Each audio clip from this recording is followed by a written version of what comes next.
Merhabalar. Bugün Didim Efeler Mahallesi'nde harika bir villa gezeceğiz. Villamızı gezin. Tüm detaylara dikkat edelim şimdi. Villamız 500 metrekare. Arsa içerisine yapılı, yüzme havuzlu, dubleks bir villa. Ateş çukurumuzu görüyorsunuz. Havuzumuzun suyu şu anda dolu. Villamız full eşyalı olarak da teslim edilecektir.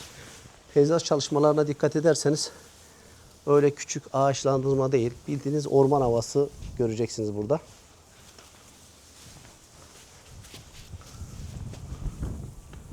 Yalnız bu villa öyle bir dakikaya sığacak kadar küçük bir alan değil. Özellikle YouTube videosunu izlemenizi isterim.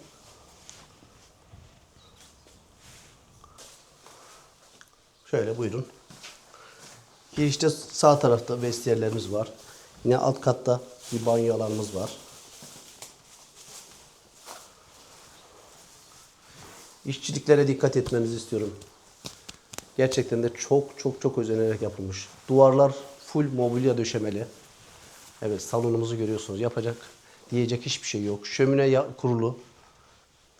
Mutfağımız yine aynı şekilde. Yerinde görmeniz gereken harika bir villa burası.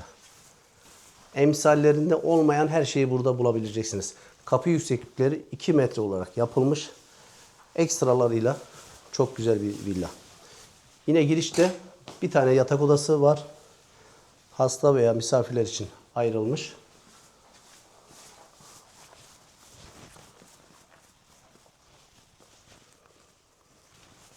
Şimdi üst kata doğru çıkalım. Merdivenlerimiz ahşap kapama.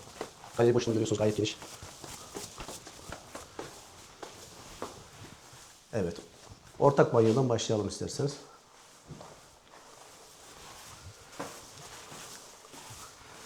Banyomuzun genişliğine dikkat etmenizi istiyorum. Aynı zamanda çamaşır makinesi ve kurutma makinesi de burada. Tüm her şey dolaplarla gizlenmiş şekildedir.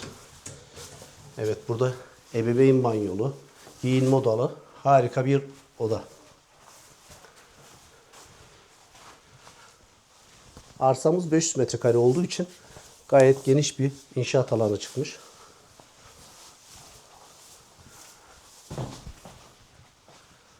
Duvarlarımız mobilya kaplama. Bu detaylara dikkat etmenizi istiyorum. O yüzden diğer villalar arasında çok büyük farklar var.